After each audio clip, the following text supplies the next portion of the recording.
자, 윤석열 지지자들 몇 명이나 왔는지 한번 보도록 하겠습니다. 보다 적은 수의 지지자들이 모였습니다. 경찰에 신고된 집회 인원은 주옥순도 왔네. 3,000명 가량이었는데 경찰 추산 인원은 200명 가량. 200명 왔대요. 200명 가량. 빈자리가 워낙에 많고 200명도 안 돼 보이는데 200명도 안 돼 보여. 홍장원 등장. 헌재에 출석하는 모습이고요. 자, 심호흡을 크게 한번 하고요. 아주 당당하게 걸어 들어오고 있습니다. 재판에서도 그대로 있는 그대로 말씀하시고요. 예, 사실대로 얘기하겠습니다. 네, 오늘 증인들이 대부분 이제 무스비권 거부하는 경우가 많았는데 그런 부담은 좀 없으신가요? 제가 알고 있는 사실 그대로 얘기하겠습니다. 대통령으로서 이제 직접 체포조 운영 지시 받았다는 입장이 변함이 좀 없으시고. 예, 변화 없습니다.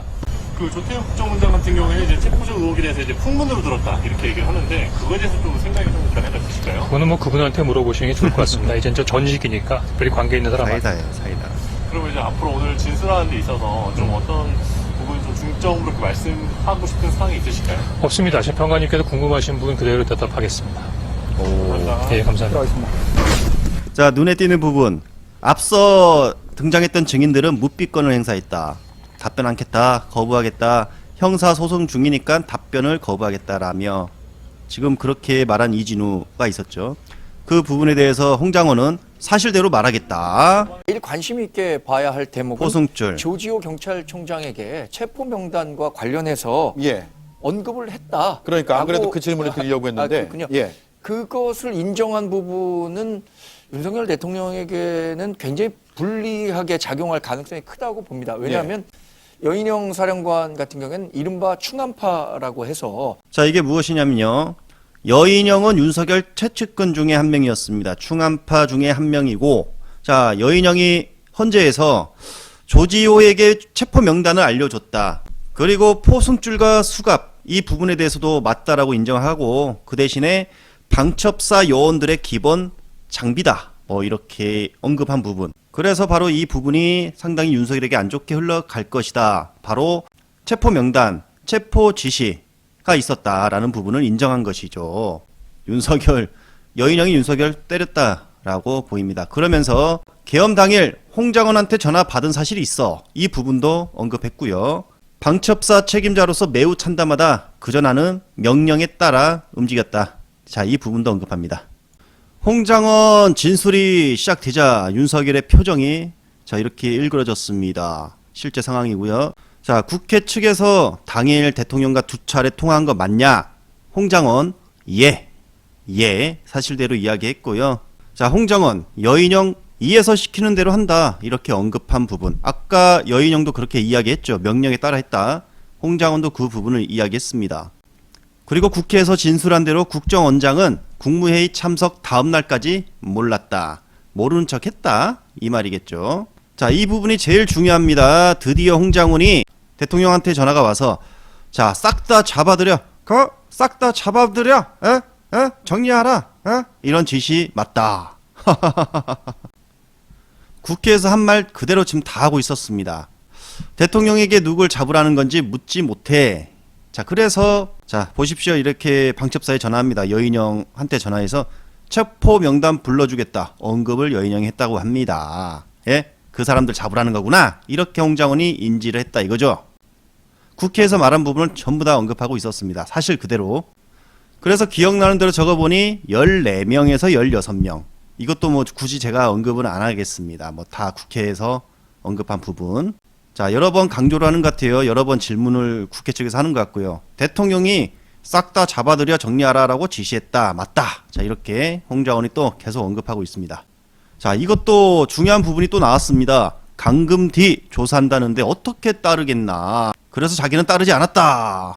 한마디로 한동훈, 이재명, 뭐 김호중까지 14명에 대해서 강금 뒤 조사한다는데 내가 어떻게 따르겠냐. 내가 어떻게 따르겠냐. 라고 그 부분. 국회에서 또 말한 대로 다 이야기하고 있었다. 자, 윤석열 측에서는 정치인 체포와 국회 의결 방해 지시한 적 없다. 자, 이렇게 홍장원이 나왔는데 언급을 했습니다. 그러나 자, 홍장원은 반대 이야기를 하죠. 대통령이 전화해서 이번에 싹 다 잡아들여서 싹 다 정리하자 이런 말씀을 하셨다. 지금 윤석열 거짓말 들통난 거죠. 한마디로 홍장원은 이진우 여인형과 다르게 묵비권을 행사할 필요가 없습니다. 있는 사실 그대로 이야기하고 있는 것이고요. 이진우 여인형 같은 경우에는 묵비권을 많이 행사했죠. 답변은 거부, 답변을 할 수 없다. 재판 중이니까 그 부분은 언급하지 않겠다라고 했지만 홍장원은 틀립니다. 홍장원은 떳떳하죠. 있는 사실 그대로 언급했다. 자, 그러면서 정말 놀라운 반격이 하나 더 나옵니다. 홍장원, 윤석열 눈물 흘리고 무릎 꿇어라. 야, 홍장원 박수 한번 쳐주세요, 여러분. 윤석열 무릎 꿇고 눈물 좀 흘리고 사과 용서 빌어라. 홍장원이 이런 말을, 이 표정 보세요. 홍장원 오니까 다들 표정이 뭐. 자, 여러분, 홍장원이 자 지금까지 공개하지 않았던 증거를 제시했습니다. 이 자막에 보시는 것처럼 김태효 텔레그램 메시지 증거로 제시를 이 헌재에서 했다고 합니다. 야, 박수 한번 쳐주십시오, 여러분. 그래서 아마 인지하고 계신 건 저희가 총을 안 들고 들어갔다는 것까지 다 말씀을 드렸거든요. 자, 대통령과 통화했다는 부분을 어떻게 보면 지금까지 묵비권을 행사하다가 처음으로 자신도 모르게 얼떨결에 나왔죠. 자, 그러자 자 마이크를 뺏어요. 아, 안돼. 좀 더. 안돼. 아, 그 안 좋아. 그거 우리한테 안 좋아. 마이크를 뺏어서 중단이 되죠. 자, 판이 조금 뒤집히자 윤석열이 국회 선관위 출동 지시 그동안 김용현이 한 것처럼 또 김용현이 그거 내가 했다 했는데 윤석열이 한 것으로 드러났죠. 그러자 윤석열이 여기서 이제 증언을 번복합니다. 선관위 출동 내가 지시했다. 내가 지시했다. 자, 유혁 우리 법무부 감찰관님. 유혁입니다. 예. 용기에 찬사를 보냅니다. 그 윤석열 12.3 내란 계엄 선포 당시에 예. 반헌법적 계엄이라고 판단을 해서 참여하지 않고 그러니까 계엄이 해제기 전에 12월 4일 공시 9분에 예. 공시 9분에 바로 사직서를 제출했습니까? 예, 그렇습니다. 어떤 이유로서 그 사직서를 이렇게 바로 제출을 했지요?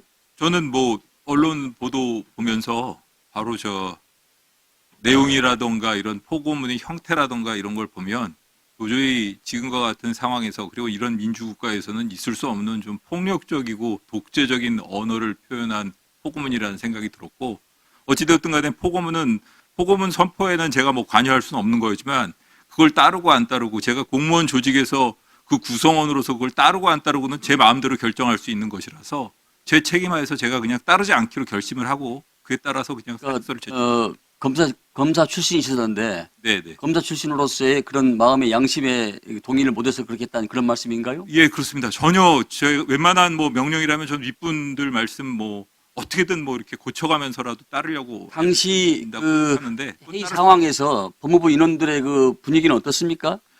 저는 뭐 사실 거기 계신 분들 일일이 뭐 개인적인 마음이나 이런 걸 뭐 말씀드리는 건 적절치 않다고 보여지지만 어찌되었든 간에 그때 당시에 제가 장관께 몇 마디를 물었고 장관으로부터 받은 회답이라던가 그 이후에 제가 들은 바에 따르면 어찌되었든 계엄 선포 이후에 법무부의 뭐 조치가 어떤 것이 있는지 계엄 선포를 전제로 해서 8시 40분에 알게 된 그 계엄 선포를 전제로 해서 그 법무부의 역할을 논의하는 자리였던 것은 분명해 보입니다. 그러니까 사직서를 제출했을 때 그 장관의 표정과 태도와 내용은 어땠습니까? 몇 번 말씀드렸는데 제가 뭐 따를 생각이 없고 그렇기 때문에 사직서를 제출했다고 했을 때 전 그 정도도 뭐 가능하다고 보는데요. 그냥 화난 목소리로 그냥 그렇게 하세요라고 얘기해가지고. 아니, 왜냐하면은 예. 우리 그 김용현 전 장관께서 헌재에서 네네. 비상계엄에 찬동한 국무위원도 계셨다라고 그렇게 말씀하셨는데 실질적으로 현재 우리 국무위원들께서는 전혀 찬성하는 분이 한 분도 지금 나오고 계신 분이 안 계십니다.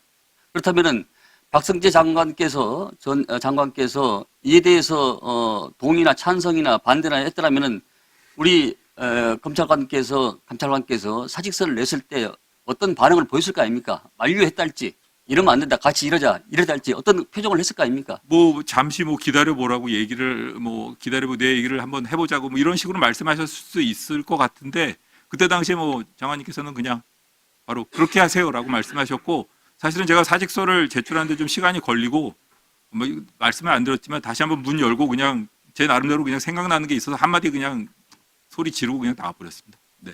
네, 알겠습니다.